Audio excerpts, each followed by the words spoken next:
So hopefully right now, people at home will be watching this on YouTube, but we won't know until after Shabbat, so we're going to assume you're all with us just fine. It was, I found to be a difficult task to figure out how to do an introduction for Professor Troy, because there's just so much that I could mention. And the list goes on and on. So whatever I mentioned here tonight, know that there's a lot more out there that's not being mentioned. But to start, Professor Gil Troy is a distinguished scholar in North American history at McGill University and currently lives in Jerusalem. Gil Troy is an award-winning American presidential historian and a leading Zionist activist. He is most recently the editor of the new 3-volume set, Theodore Herzl Zionist Writings, the inaugural publication of the Library of the Jewish People, which you're getting an enormous amount of press for. I bumped into one of my colleagues who lives in Highland Park and said, if he happens to bring an extra set of the Herzl books, swipe one for me if you could. 2 years ago, he and Natan Sharansky, who is no stranger to our congregation, also co-authored Never Alone, Prison Politics and My People. And this summer, an updated paperback edition will appear, as well as a Hebrew translation. And the foreword to Troy's best-selling instant classic, The Zionist Ideas, Vision for the Jewish Homeland, Then, Now, and Tomorrow, Natan Sharansky wrote the following: this magnificent work is the perfect follow-up to Arthur Hertzberg's classic, The Zionist Idea. Combining, like Herzog, a scholar's eye and an activist's ear, Gil Troy demonstrates that we now live in a world of Zionist ideas with many different ways to help Israel flourish as a democratic Jewish state. Now, I could go on and on and on. He is part of the J100, one of the top 100 people positively influencing Jewish life. I could mention The Age of Clinton, another book that he wrote, which is the preeminent book about President Clinton that he published. I could mention the plethora of articles that he has published in the New York Times, American, Canadian, Israeli media, but you can't really beat a phrase like that from Natan Sharansky, so I'm going to stop there. Professor Troy, I am so incredibly excited about your being here. I hope you push us. I hope you help us grow. I hope you help us expand our ideas of what it means to be a Zionist today. Would you all help me in welcoming Professor Gil Troy?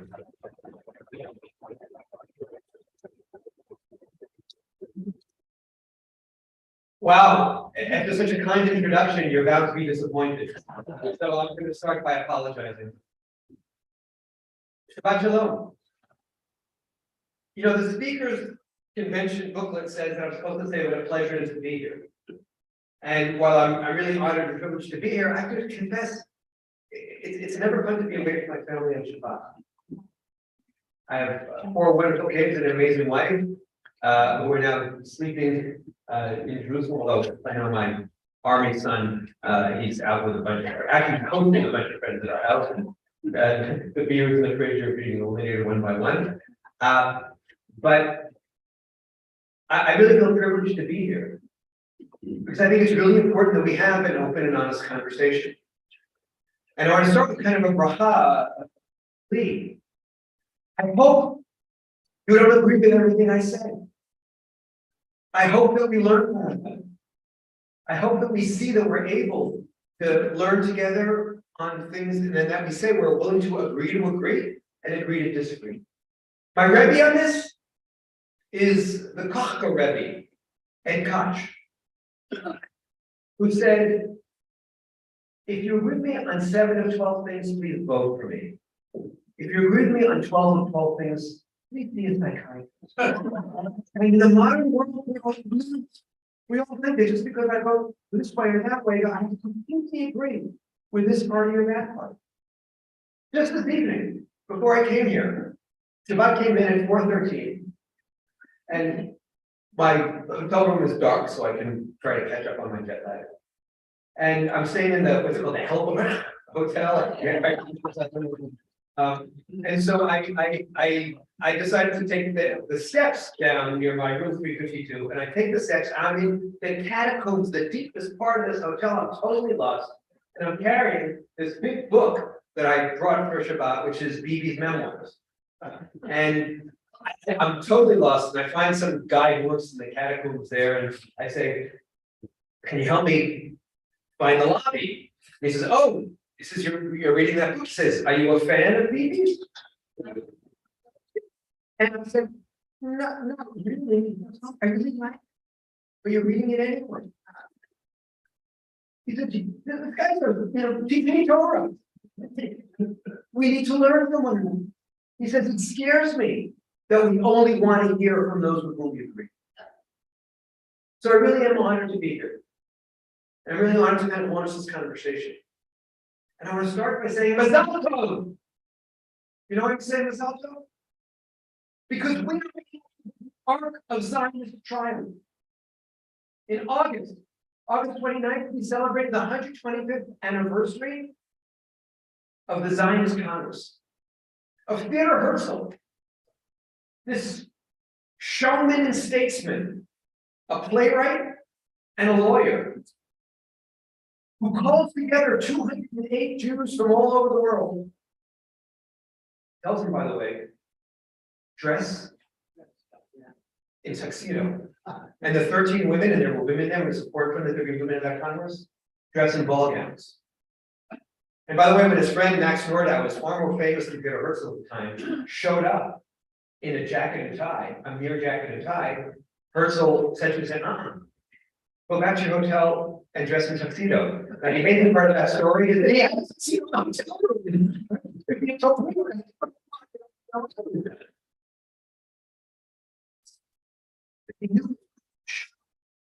He was telling the world that we are a people and we have dignity. And we're not the broken down, homeless, humiliated people that you tried to make us. And he could leverage that. And all of a sudden, from now 208 people in Basel, and you know why he's in Basel? He was originally going to be in Munich, but he figured out a way to make the, pardon my expression, super duper reformed Jews at the time and the ultra-Orthodox Jews agree on something. They didn't want him in Munich. They didn't want this Zionist idea. The ultra-Orthodox said, wait a minute, we're waiting for God. Those reformers, and we'll talk about this more tomorrow when we talk about the history of Reform Zionism. Those reformers said, no, what? They're good Germans. Don't start with all this talk about a state. Don't start with all this talk about a people. We've progressed from there. And so they agreed on that, and he went to Basel. I know there are issues, and we'll get to the issues. But think about where the Jewish people were 125 years ago. Think of how lost we were, how broken we were, and how far we've come. And then, I'm also saying this also, Because just a week and a half ago, we celebrated November 29th, the 75th anniversary of the world's recognition of the Zionist idea. If on August 29th, 1897, Theodore Herzl said, I have this dream, I have this vision, we are a people, we have rights within our homeland. It doesn't include others from having rights to that homeland, and by the way, I'm talking about Manhattan now. Life is complicated. I always say, when I travel around, I say, if I speak and somebody says, hallelujah, I see the light, I'm in trouble. Because somebody else is going to come, they're going to be funnier than me. They're definitely going to be better looking than I am. But if you say, hallelujah, I see the grace, then we have a conversation. So Herzl says, we are a people, we have rights to a homeland, we have rights to establish a state on that homeland. On November 29th, 1947, the United Nations, this new organization, validates that Zionist idea. And on that day, the Soviet Union and the United States agreed on something. They both voted for the resolution. They were one of the 33 nations at the time that voted yes. And my friends, what happened throughout the Jewish world? You've seen the old video, right? Argentina, yes. And then what happens? Everybody starts singing and dancing all over the Jewish world. There was such joy. And what did we call November 29th, 2022? Tuesday. Is that good news or bad news? The answer is yes, both. It's good news because it shows we are so comfortable in our skins. We no longer need to get the world's permission. We no longer think that we're living on the edge. We're not traumatized like those Jews were in 1947, 2 years after the Shoah, 2 years after the Holocaust. The very fact that we can be so calm about it is actually a mark of tremendous progress. But maybe it would also be good if we appreciated the miracle a little bit more. And the beautiful thing about Judaism is we always have time for a tikkun, for a fixing. And in late April 2023, part of this arc of Zionist triumph, we're going to have the opportunity to celebrate the 75th anniversary of the State of Israel. And I want to invite you, I want to challenge you, I want to welcome you to celebrate that in the most creative way you can. I want every Jewish kid to wake up that morning in Israel and all over the world and get ice cream for breakfast. Because we'll say, hey, that's a different thing. So here we have a top educator. Let's make sure that when they come to Hebrew school, they get ice cream for breakfast. Well, have a taste of how lucky we are to be living in the era of the Third Jewish Commonwealth. How lucky we are to be living in an era when Israel is a Jewish democracy, with all its challenges.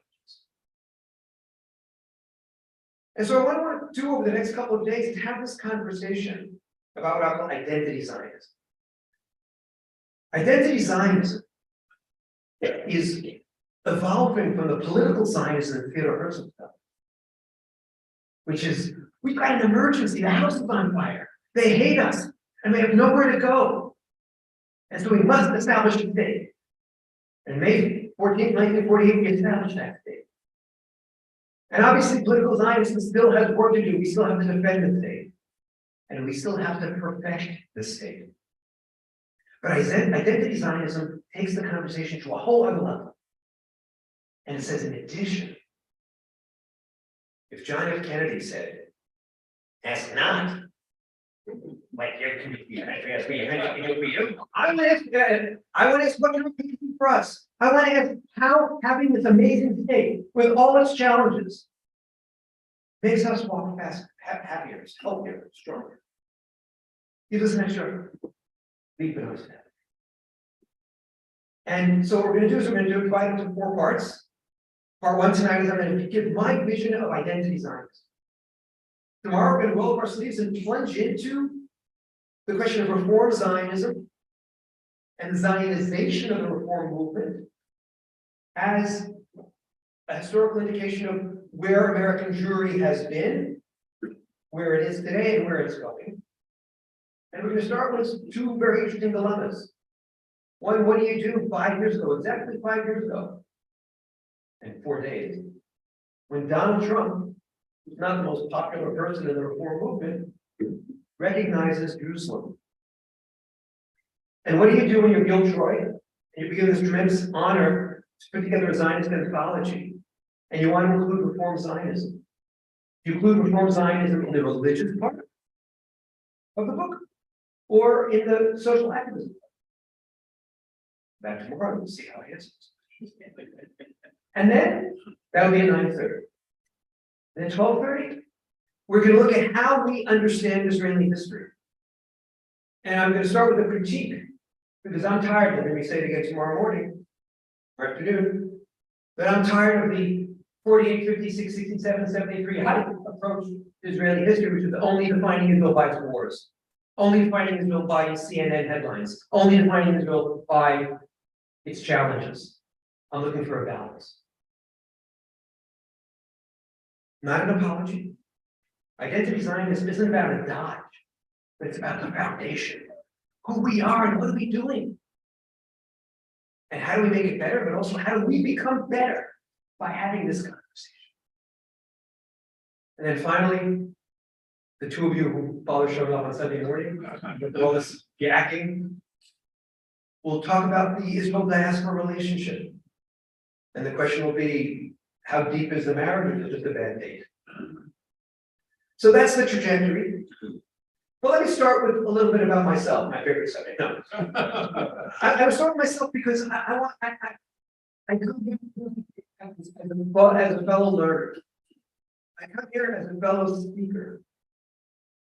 We all know that we could be on Broadway, go to Broadway tonight, we could be watching television, The Crown has a new season. We could be watching clips from the Mondial, but you chose to be here. You chose to be a part of this conversation. And so I come not to judge, I come to involve you in my own craziness and my own confusion. Look at my name, Gil Troy. It means I get great reception at Greek restaurants. It means I get a lot of Helen of Troy jokes. And now with the younger set, I get a lot of Sparta jokes. My Christian name, if you will, is Gilad Troyansky. Now think about that. So my father grew up in the Lower East Side, was saddled with his name Troyansky. What was the most important thing for him to fit in? And he gave his name an Ansky after me, and he became Troy. But at the same time, my father was a Zionist, and he also wanted us to stand out. And so he saddled me with this Hebrew name, Gilad. And there I am. I grew up in Solomon Checker School of Peace. I should mention the conservative movement. I'm in a conservative base school. Such a nice rabbi, great guy. I'm pleased with this. So I'm saddled with this name Gilad. And when they call out the roll, right? Again, in some Checker school, it's James, it's Elliot, it's Mitchell, it's Richard, it's James. I get this mixed message. They didn't stand out, but do well. And what an amazing thing. We're so lucky. And I see we're of a certain generation. We're the luckiest Jews in history. We weren't born in Prof. We weren't born in Europe during the Holocaust. And we weren't born in the state of Israel, which we knew as much as we were enamored and jazzed by those Israeli soldiers in full dress. We didn't have to fight. Right? We were the lucky Jews in history. What did we have to do?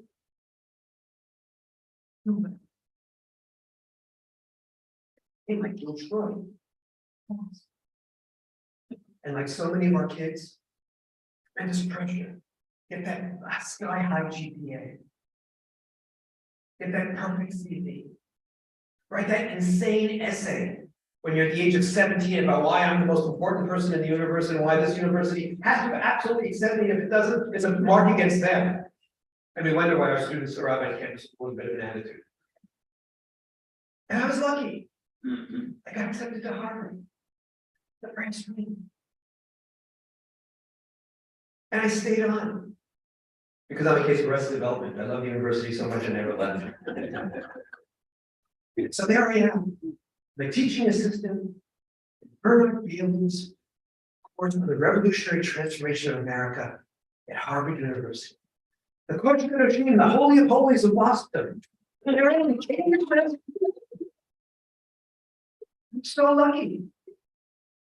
And you know how WASP's white Anglo-Saxon Protestants, and most of it just at the end of the day, I'm being very straight here with you because we're family. We all like they're the real Americans at the end of the day, right? And so one of them, and you know how WASPs have first names to their last names and last names to their first names. So Richard John comes up to me. He says, "You're Troy." I look Troy down to you, Troy, hey man, Troy from high school. He says, well, I was up with Richard once, and he goes, there's so few WASPs like us around nowadays.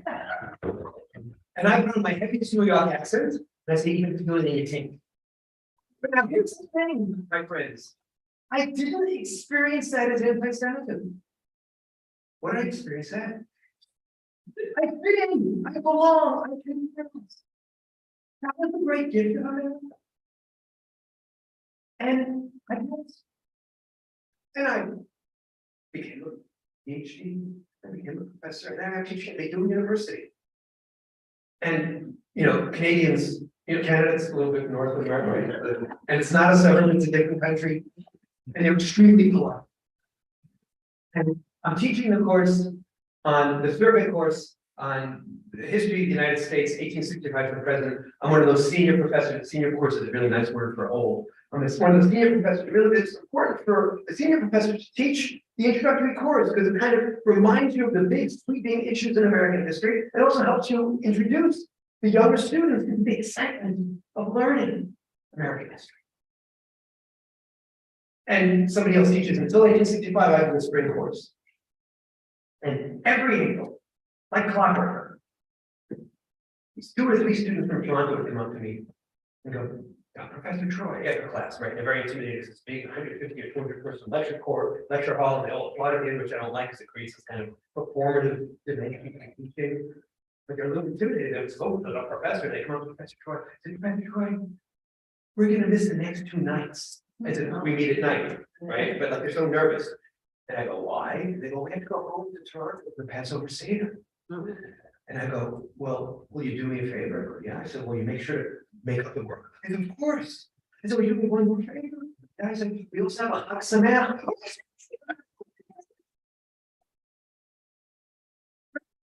And it was an occasion like when you'd ask why, it's Seder, because they're a little embarrassed. They don't want to go, they don't want to help themselves. And so it was my way of saying, it's okay. So I built my career. Because it was really great blessing. And then September 2000, Yasser Arafat leads his people away from the peace process, away from the Oslo peace process, and right back to terrorism. And while I certainly can give criticisms of Israel during the Oslo peace process, I've challenged my historian friends. Find me one other time in history when a country that was attacked, that was threatened, won territory and willingly gave it back. And they said, I can't think of it. I said, I can think of one, because in the 1978-1979 peace process with Egypt, Israel did it. And then again, during the Oslo peace process, Israel tried to. So was Israel perfect? No, but was Israel on the right path? Absolutely. And the response was terrorism. And there I am in Canada, in Montreal. Canada's less, let's say, Israel positive than the United States. And Montreal is way less Israel positive than Toronto. And the students are so upset and so defensive and so torn. And it's April 2001, Yom HaShoah, Israel Independence Day. And I decide, literally, and it was really a similar kind of thing, to come out of the closet as a Jew, as a Zionist. And I write an article in Montreal because I had 800 words that changed my life. Why I am a Zionist. It had nothing to do with Palestinians. Because I don't build my identity in negating somebody else. And I know how painful it is when somebody else tries to negate my identity. It wasn't about that. Or 800 words wasn't about the conflict. It wasn't about the Palestinians. It was about how lucky we are to be living in this era. Pick another time you want to be alive as a Jew. By the way, pick another time you want to be alive. We're really lucky.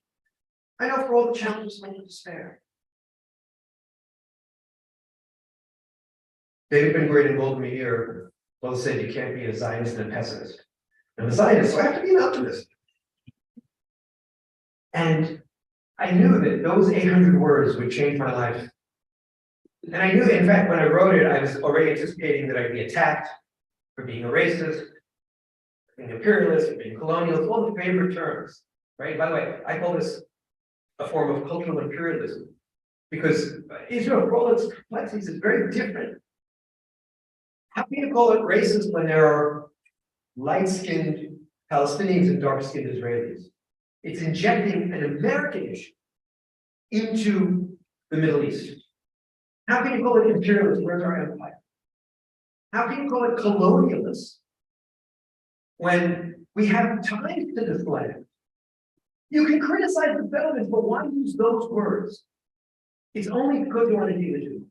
It's only because you want to go from criticizing Israel or criticizing his prime minister or criticizing his cabinet minister or criticizing the occupation. I'm not afraid of to delegitimize it, called the delegitimization derby. And we all often fall into it. With no other country but Israel. The only country that's on probation, even though it's the only country that was actually voted into existence by the United Nations on what day? November 29, 1947. Sorry, that was very New York, it was very fast. Or New Jersey, right? And so I wanted to kind of say, we're lucky. And I didn't quite yet call it identity science, but I was articulating what I learned in Ham Tel Yehuda, in Young Judea, from my parents, that we can be proud Americans, we can be deeply rooted in this extraordinary story, but we can also be proud Jews. And it's not about either or. Identity is a journey. Identity is a juggling act. And I'm juggling. And by doing that, and I remember coming home and saying to my wife, I said, from now on, any letter that comes into our house, any package that comes to our house, we check where it comes from. If we don't know, we don't open it. And we got a level of threats where I literally took my name off the house. So I didn't care if I got ugly emails, I didn't care, by the way, it was very exciting that I got attacks in university mail, because like they used the university mail to attack me anonymously. This sort of seemed like a violation of the whole notion of university. Put your name behind something. Stand up for who you are.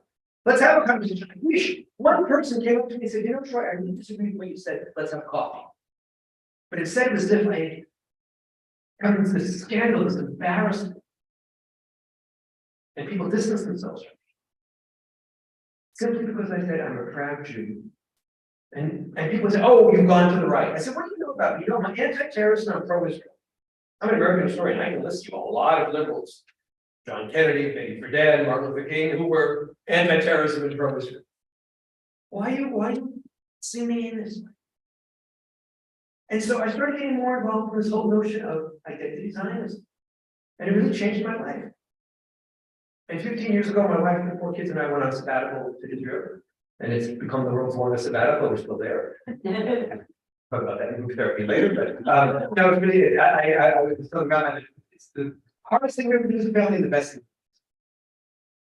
And I've also had the tremendous opportunity to be the voluntary chair of this extraordinary program called Birthright, the chair of the education committee, this extraordinary program called Birthright Israel, and watch what happens when young students, 18 to 26 years old, come and to see Israel and experience Israel, not the Israel headlines, not the Israel, but the Israel of identity, going from being a nothing to being a something.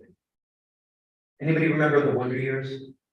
Right? Remember now the most intense relationship, the most intense open conversations between Kevin Arnold and his mom occurred when they were washing dishes. And in the famous episode where Paul, the Jewish friend, has a bar mitzvah, Kevin's a little bit off his game, and they're washing dishes, and mom says to Kevin, you know, all really very intelligent, wonderful, wise mom says, Kevin, you seem a little bit off. Are you jealous of all the presents Paul is getting? He goes, no. I'm jealous that Paul is a something and we're nothing. And I'm sorry to say that too many of my Birthright participants, wonderful, beautiful souls, come to Israel as nothing. And the excitement of the 10 days of discovering there are somethings. And the beauty of Birthright is no strings attached, no guilt trips, no political demands, just taste, just feel. I understand this is a congregation is one of the leaders in this area, maybe in the movement of sending so many young searchers to Israel. Right? And the best thing about Israel is not the educational programs that I create, not the speeches that I give, simply being there and living there and feeling it in your fingertips and knowing you're a part of this amazing story. And that's identity science. Identity Zionism understands that the best way to do tikkun olam, the best way to fix the world, the best way to be a universalist is first be a particularist. First know who you are. And I'm quoting Natan Sharansky, who said, you know, when I'm 19 years old, I'm in the Moscow equivalent of MIT, I hate it. And I got the rest. And all of a sudden, in 6 days, the anti-Semitic jokes changed. Because in the Six-Day War in 1967, the jokes go from how weak and sniveling and cowardly the Jews are to how strong and bullying and aggressive the Jews are. He said, I didn't change in the 6 days. I don't even know about this place. But if this is so affecting me, I might as well learn about it. He learns about his land, he learns about his people, he learns about his identity, and that's how he learns to fight for freedom. And that's why he becomes a Natan Sharansky, who not only endured 9 years in the Gulag because he dared to ask the Soviet Union to let him free in Israel, but because he also worked with Andrei Sakharov. And he said it's not a contradiction to work with the dissidents and work for freedom and also work for the Jews and work for immigration. He put it together. And by the way, those of you who have visited the Apartheid Museum in South Africa, in Johannesburg, and have read Nelson Mandela's autobiography, understand the same thing. He said, until I knew who I was, my land, my identity, my tribe, I couldn't fight for freedom. And that's what identity Zionism is all about. That's what Theodore Herzl, that's the story that Theodore Herzl endured. He wasn't just an anti-Semite. He wasn't just fighting against the government, that he was fighting for something.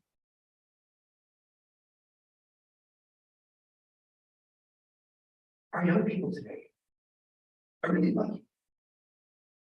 They're part of this extraordinary experiment with all its challenges and all its failures and all its crimes called the United States of America. And they live really, really well. We all live really, really well. When we compare ourselves to 20 years ago, 40 years ago, 100 years ago, 200 years ago, 300 years ago. But there's a soul sickness going on in America today.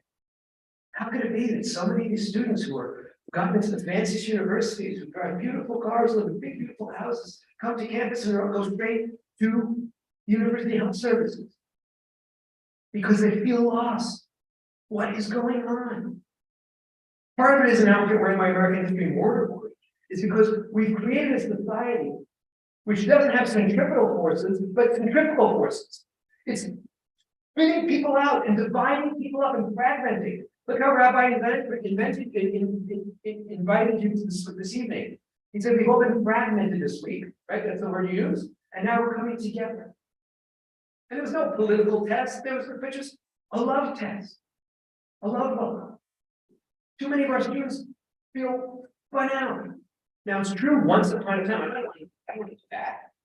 When centrifugal forces crushed us and didn't allow us enough autonomy, didn't allow us enough freedom. But I'm just looking for a little bit of balance.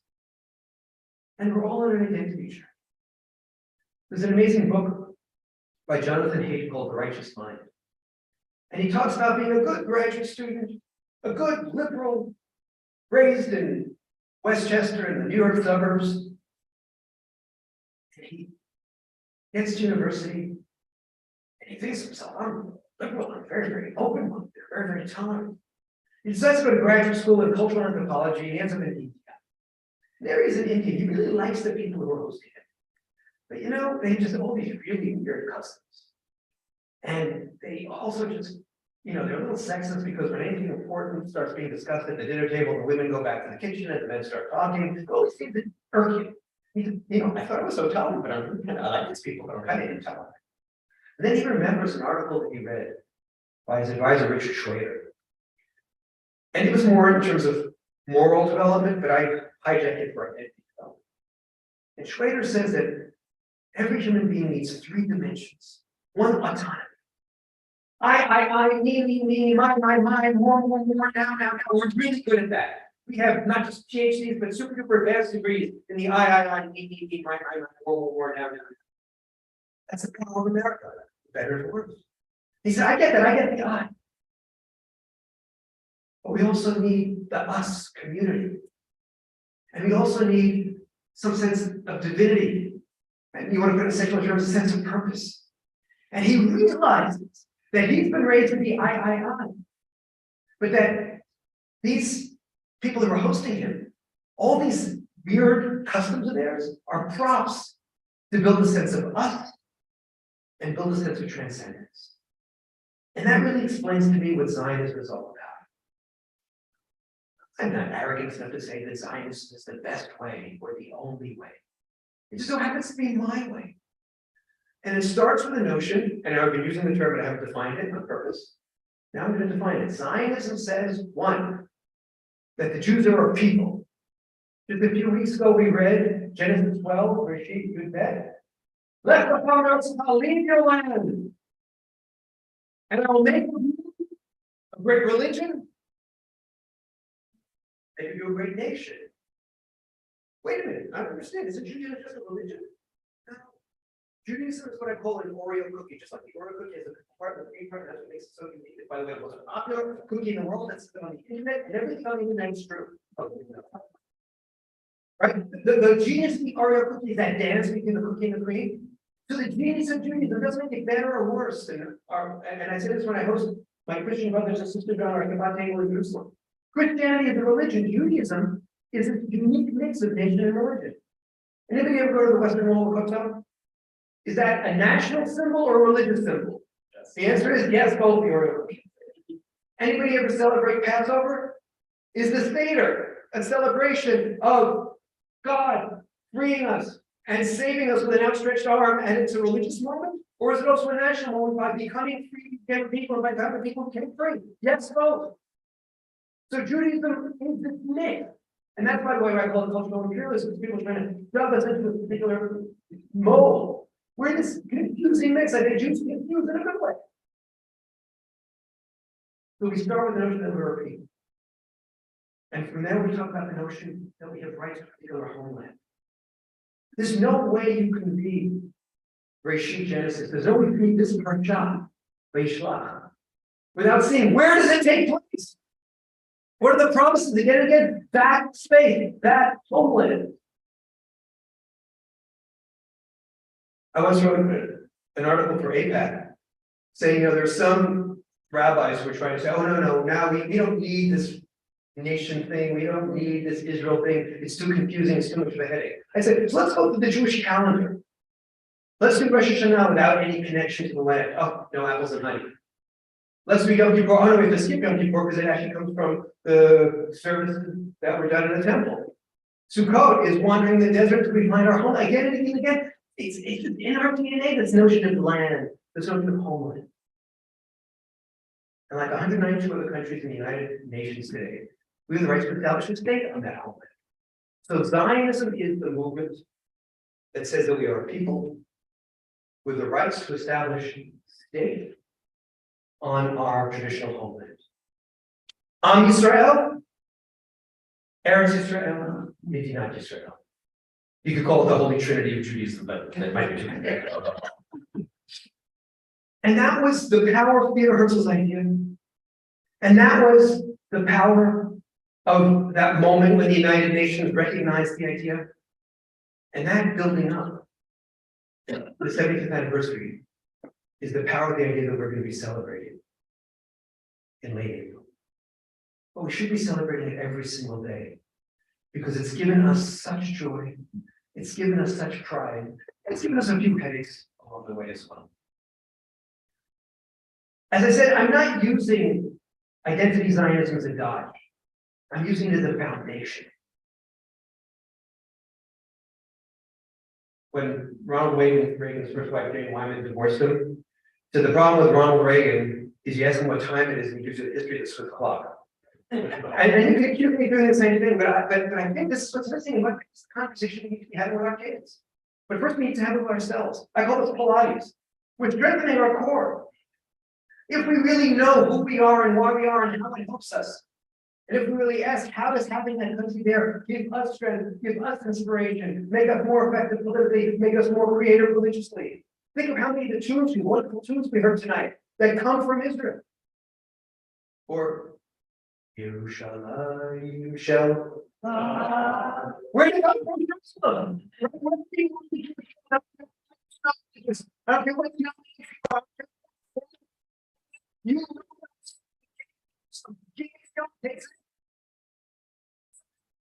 Torah. That's the Zionist idea. Theodor Herzl understood. He said, remember, it's 1897, it's 1898. He dies when he's 44 years old in 1904. It's just a dream still, a very distant dream. He says, even before we get to the Zion, the land of Zion, it's about the Zion within. It has to be an internal process, not just an external process. It has to be both, and that's the notion of identity Zionism. We still do the politics.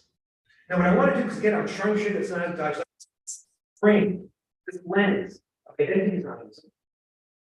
And just as it's easier for the question and answer part and for more of the conversation tomorrow and Sunday, show how that lens helps me navigate some of the things that are going on today. So that identity Zionism lens, when I come to campuses, and I hear that people aren't just criticizing this prime minister or that prime minister. They're not just criticizing this election or that election.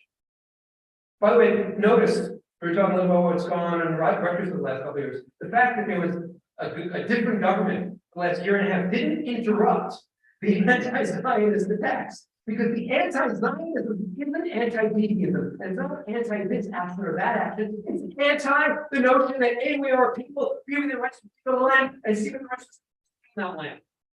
This delegitimization derby of going from I dislike this fact or this act or this policy, and therefore you have the right to exist, isn't applied to any other country, not China, not Iraq, not Iran. By the way, those aren't the countries I compare Israel to, but not the United States, and not the United Kingdom, and not Canada or Australia. Australia has so many issues with its founding and its neighbors. We have our own issues in the United States of America. But people criticize without delegitimizing. Only Israel knows that. And so the identity Zionist to me can see the distortion. They have a conversation and the obsession also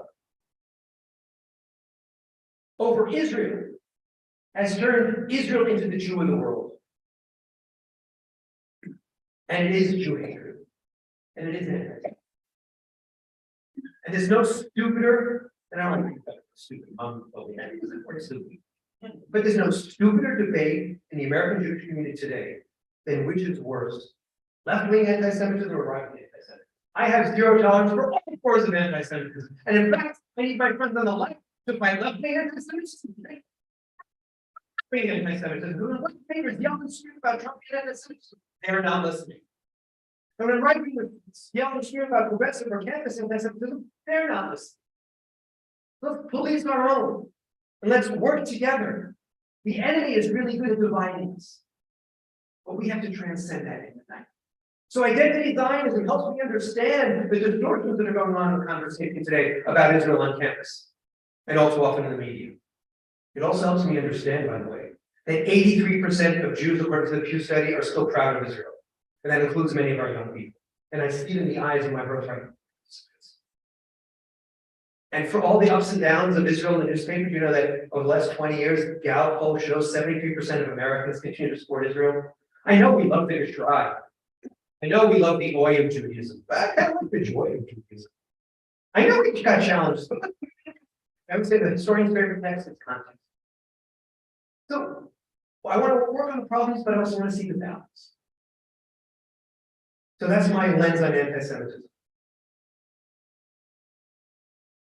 Now I'm going to get really controversial. I don't care where you stand about what Israel should do with the territories. But let me ask you, who loves peace more? Someone who goes, you know, I stole this stupid little napkin from the beautiful dinner I had at Temple. And I stole it, and here you take it. Or somebody who goes, oh my goodness, this handkerchief has been in my family for decades. No, for centuries. No, for millennia. When I read my holy book, I see how tied I am. In this parsha, in this portion, I read about Bethel, where my daughter happened to serve in the army. I read about the love of the land. I read about how central this place is. But you know what? I love peace so much that I might be willing to share some. So again, I don't care where you end up. The identity Zionist lens says, wait a minute, there's something really deep and fundamental and foundational about our ties to that land, particularly the territories, particularly Judea and Samaria. I use both terms so that I don't get in trouble. And whatever we do with them, even on the day that we withdraw from them, we shouldn't give up our rights and shouldn't negate our history. And does that make it more complicated? Perhaps. Let's make it more honest and true, absolutely. And I need my friends on the left to embrace that. And when you go to Gush Etzion, the outskirts of Jerusalem, and you see the path that the pilgrims walked to the temple, and then these days you get to Ir David, to the city of David, and you walk that same path, you just understand why so people are so deeply tied to it. And then by having complexity, you go back to Rebbe Kachian, the Rebbe Kachian who understands that, okay, maybe if I understand the complexity, I can respect you a little bit more. I can understand it's confusing. I might come to different conclusions, but we can still have a similar foundation.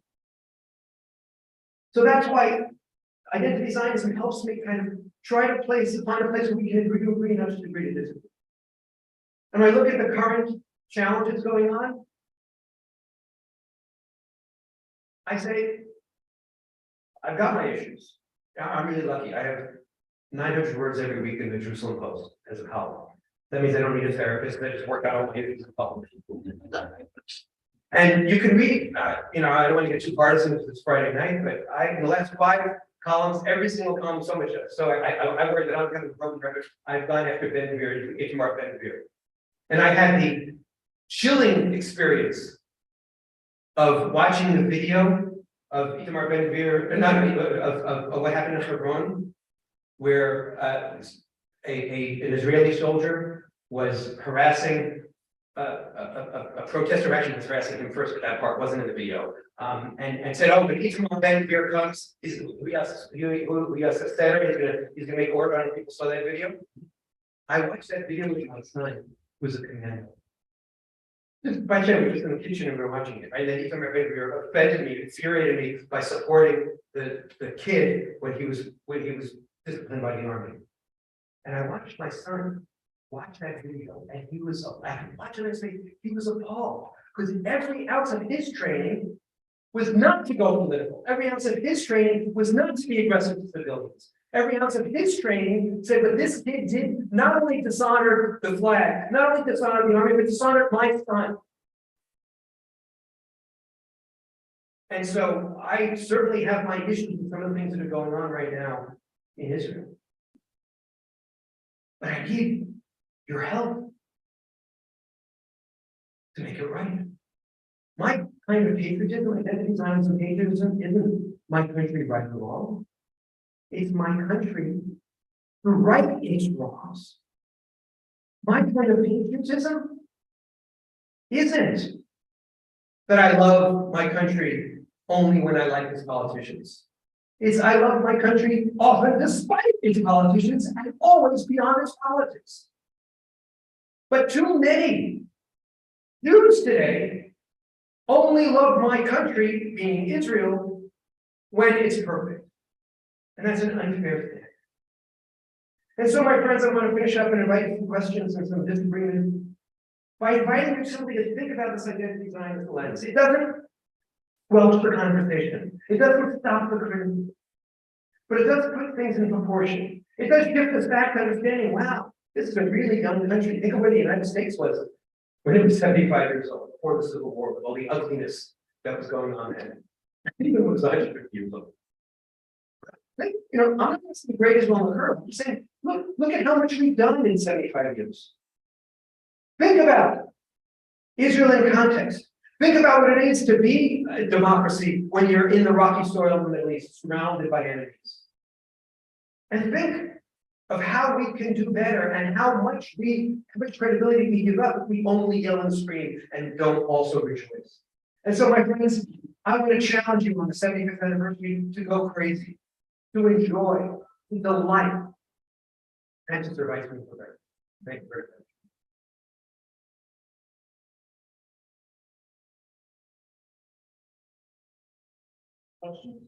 Questions, comments, disagreements? Okay. Thoughts? Yes, sir. Yeah, I may have missed something, but how does identity Zionism differ from the Zionism of any other Zionism? Thank you. So that's a great question. In the 3-hour version of this, I would broaden the different schools of Zionist thought. But the reason why I'm emphasizing identity Zionism today is because I think the Zionist conversation, and I'll get to that second half in a second, the conversation about Zionism becomes so politicized. I call this the III, the Israel indignation industry. And the Israel indignation industry has 2 branches, the left branch and the right branch. I'm smothering. I'm being smothered by my right-wing friends, who every time anybody criticizes them with flight, I go, indignation industry. But I'm also being smothered by my left-wing friends who go from criticizing to dehumanizing and only experience Israel through this politicized partisan, through this headline lens. So I'm emphasizing identity Zionism, and obviously I'm quoting Theodor Herzl, so I'm saying it's a deep strain in Zionism, right? David Ben-Gurion and Vladimir Jabotinsky, who hated one another, disagreed about so many things. One was a right-wing leader of revisionist Zionism, one was a left-wing leader of labor Zionism. They said the hardest thing about Zionism is that it's a double revolution. The American Revolution was a revolution against the British. The French Revolution was a revolution against the king. The Russian Revolution was a revolution against the Tsar.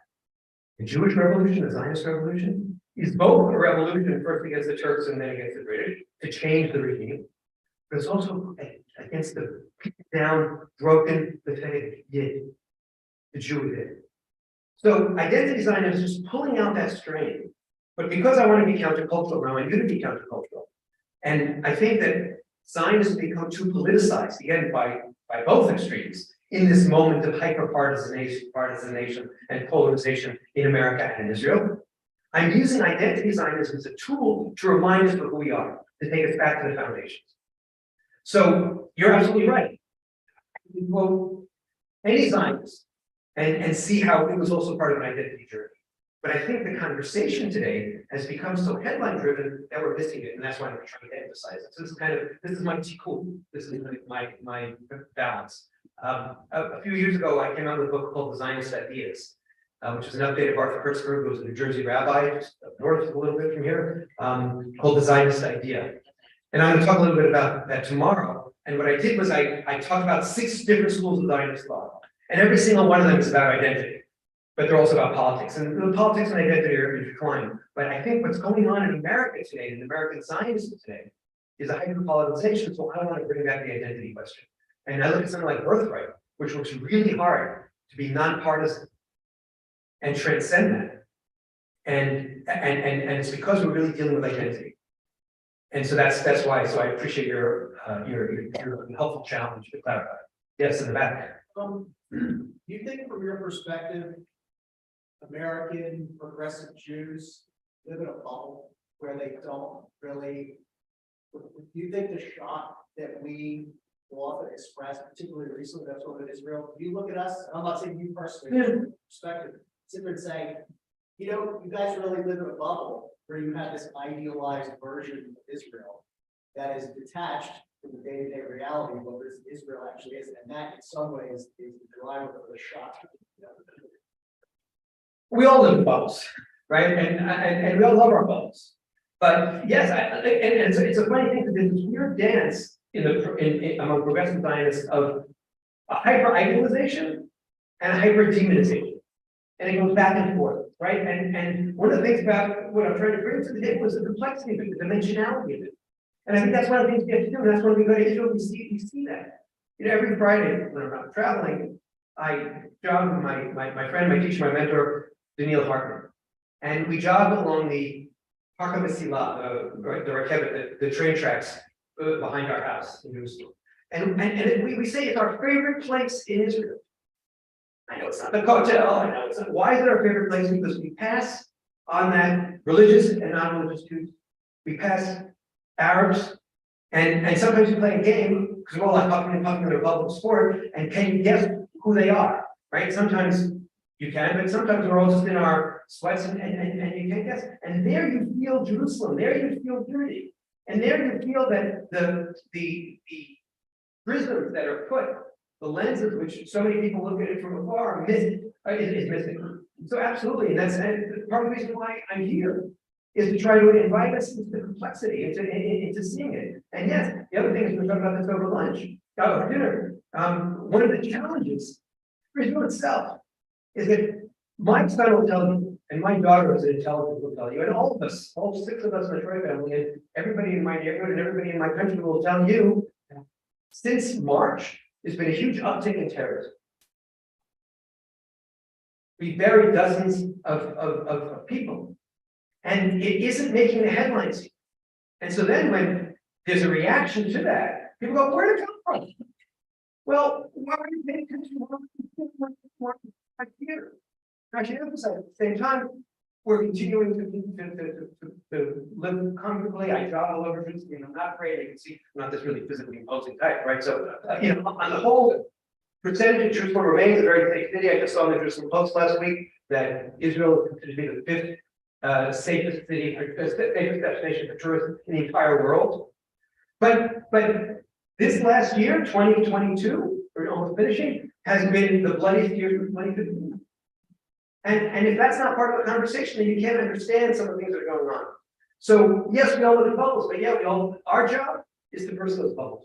In the Parsha, it starts off with that beautiful word of Jacob sending not emissaries, not representatives, but malachim, angels. I'm here today to deputize all of you to be angels and to just bring in a little complexity. But even more than the complexity, we most need to bring in humility and love. And that's all too often missing from the conversation. Yes, 1, 2. By the way, what a steady hand. Oh my goodness. I would never do that in private, let alone in public. A beautiful voice too, but whoa! Mon chapeau! With all the divisiveness that's going on now politically, I'm as an American Jew and as a Jew that looks to Israel to be something better, something to strive for. I think one of my own personal struggle is that I know the situation that we're in, which I have never seen such a divisiveness in my lifetime. My parents' lifetime, they may have experienced it, but not me. And then I look to Israel as hoping for something better, and what I'm seeing is the same. And that's part of my struggle, and I'm still looking for how can I see beyond that to look for something better. So I appreciate that. Look, as someone who's back and forth a lot and lives in the American bubble, the Israeli-American bubble in the German colony, and come visit, please. It's similar but different. I have to say, right after the election, this most recent election, the Israelis love democracy so much. We've had 1, 2, 3, 4, 5, 3 years. And by the way, it shows by how deeply divided we are, right? And so this election, by the way, 4,000 more votes from Tel Aviv would have changed everything. So it's not Itamar Ben-Gvir's or Bibi's Israel. It's a divided Israel, confused Israel. It's an Israel that's in process of formation. But right after that, I got an email from a very intelligent person, my editor in one of my books, saying, I didn't realize that Israel had gone MAGA, had gone Trump. And I read this to my son Yoni, who recently finished serving and is now working with Youth at Risk, and said, this is November 1st. He said, November 8th, there's going to be an election in America. He said, if the election worked out the way that I didn't like, I think if I was sending an email to my cousins in America, I wouldn't start with an exclamation point, I'd start with a question mark. I said, what's going on? And I see a lot of this here in America, and there's there's a similar but very different kind of this that I see in a regular, on a day, on a typical week, people from the far left and the far right. I haven't heard, and I've asked this with a lot of my Israeli friends. I've not heard of anybody breaking up, not going to family events, not talking to one another because they dare to disagree, they dare to vote differently. By the way, Israelis aren't polite. They'll ask you, how much do you make? We should talk about this. How much do you make? How much is your house worth? How much did your car cost? And what would you vote? Right? But that directness actually means that there still is a sense of unity. Now, part of this, we have the great blessing of clear enemies, and that unites us, right? We all mourn when just last week in Jerusalem, we buried a lovely 16-year-old boy and a 50-year-old father of 6. One was a Torontonian Israeli, one was an Ethiopian Israeli. But they were Israelis, they were us. Nobody cared whether they were from the left or from the right. Nobody cared whether they were religious or not religious, just they're us. So I actually think that in Israel today, even with all the challenges, even with all my criticism of Ben-Gurion and Oz and Bibi, I still think there are certain things that are going on in Israel that are different and that we can learn from here. I also think there are both things that are going on in America that are similar, right? But so I'm going to invite you to kind of to see how we still have a sense of interconnectedness. When you walk down the streets of Jerusalem or Tel Aviv or Dimona or Beersheba on a Friday afternoon, it's quiet. And you could hear in your voice, in your head, Shalom, which you sang so beautifully. We're living a Jewish democracy, and that's not imposed by anybody, right? That's just sort of like it's organic. So there are all kinds of things that are happening. There's a model of liberal nationalism going on in Israel, which is different than the model in America, and it's like learn from. So I would invite you to kind of see the criticisms, to make the criticisms, see the problems and fix them, but also see some of the other things that are going on that are really quite extraordinary. Yes, and I'm sorry to point you, but I don't think it is. I'll stand up because I'm short and I don't have a really well voice, but and I don't know whether I'm going to ask you a question or make a statement, but I listened to you and you were so intellectual and you wove so many things together. But one thing that stuck with me was something that you said at the very beginning. And you said you were in McGill University and you thought you could arrive when you were in Harvard and you arrived at McGill Troy. And, you know, you could have assimilated. And probably that would have been a crown for you, you know, based on your background. But then I think the same thing is also here with American Jews. The crown for them could be assimilate. It could be that, you know what, we made it. We're no longer looked at as Jews. I can't say that because I'm Jewish and black. So you see black people is getting black. But why would someone who wants to assimilate take on this arc of identification Zionism to bring them out of something that they've worked so hard for? And I don't know if I'm making a statement or I'm asking a question or whatever. And I think it also goes back to what they said about Americans living in a bubble, American Jews in a bubble. And I just don't know where your argument would juxtapose with those who want to assimilate and those in a bubble with wanting to go out there and having this Jewish Zionist identification. I don't see it. Thank you for that. No, I think it's a very interesting challenge. It's a good way of trying to summarize this first of 4 conversations.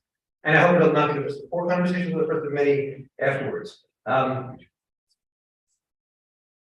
First of all, I really try not to live in an either-or world, and I try not to live in a judgment. But I do think that we have tried this experiment for decades of just going after the brass ring, of just assimilating.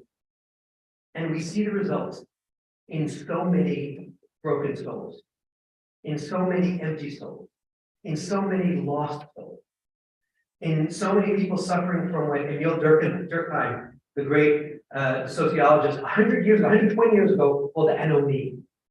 Anomie, and it's a French word that he made up, and it became sort of part of the English language, comes from anonymity, right? And he writes literally the book about suicide.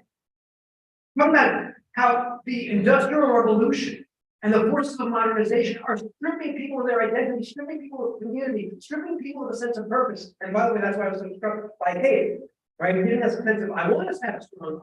I want us to get ahead. I want people who live here to do as well as they can possibly do, just like I want people to live as well as they possibly do. And that's why I tell my story, not to say I'm coming to judge, but I'm on the same confused path. But I guess what I'm also saying is when I got there, I could have just plunged in. I saw it wasn't enough. And when I started having kids with my wife, I didn't worry, I'm lucky. I really didn't worry a lot about health. I didn't worry a lot about wealth. I worried about their souls. And I worried that while their bodies might be healthy, and when my might be well cared for, well taken care of, what would fill their souls? And I wanted to give them a sense that history is more than last week's most popular YouTube video of some baby drooling or some cat rolling around. I want to give them a sense that we're really lucky to be living in this era where you don't just count in decades like I do in my books on American history. It's about the 80s, it's about the 90s, and not just about centuries when I'm about England, but here we're talking about millennia. I want to give them a sense of something bigger than themselves. I want them to swim in the world of the Maccabees and Golda Meir and Peter Ben Gurion and the Sapphira and Moshe Rabbeinu, and we'll read today Yaakov, how Yaakov goes from being Yaakov to being Israel. We'll talk about that tomorrow. And so Zionism, to me, identity Zionism, was a tool. Not to say it's the only way, not that it's my way, and it's our way. And it's a way of trying to find some sense of rootedness in this world that is so unanchored. It was my way of trying to create some centrifugal forces in a world that is increasingly centrifugal. And it was a way, if I can end with Theodore Herzl, of echoing his extraordinary story called the Menorah. Theodore Herzl starts trying to fit in, trying to make it, and he does. He fits in, he's this beautiful looking European with this piercing black eyes and this beautiful black beard, and he dresses well, and he's a playwright, he's a poet, and he's a lawyer. Something's missing. And it's not just because he realizes they hate us. And he writes the story of the Menorah, which is very timely. And he says in 1895, when he's first starting on his Jewish journey, the chief rabbi of Vienna comes by while he and his family are lighting the Christmas tree. And he said, I'm not embarrassed, but the rabbi was embarrassed. He puts that in his diary. A year later, he writes a story about some Jew, being himself, who had been lost and been looking for something. And because he was lost, the hatred felt even worse because he didn't have anything buoying him up, inspiring him, rooting him. And the push to succeed was even more intense. If you don't succeed, then what do you have? If you've only gone for success, if you've sacrificed your identity, if you've sacrificed your soul. And so he decides to celebrate this little holiday you may have heard of called Hanukkah. And he buys a menorah and he brings it to the house, and he loves the way he says it reminds him of a tree with its roots and then branches. He says the first night he lights 2 lights. The second night, 3, 4, 5. He says, what is it? It becomes a symbol for what he's experiencing, what he wants to happen to the Jewish world, to bring in more light, to defeat the darkness. And what is the menorah? We know the menorah has to be in the window for the outside to say, we're here, we're not going away, we're not afraid.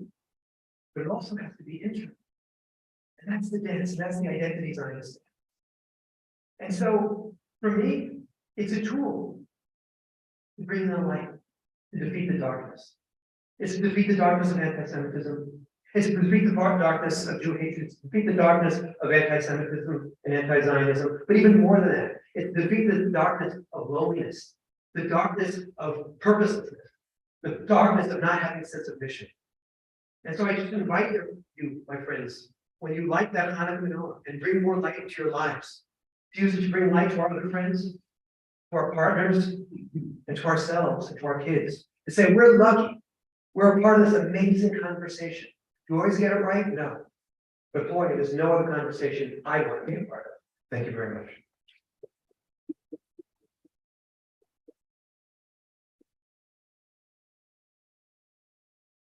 I think it's safe to say we're gonna be on one Zionist roller coaster after another for the next couple of days. I can't wait for the rest of this conversation. For those of you who are streaming online, we're gonna stream again tomorrow at 9:30 as we take our next step into identity Zionism. Thank you so much, Professor Troy.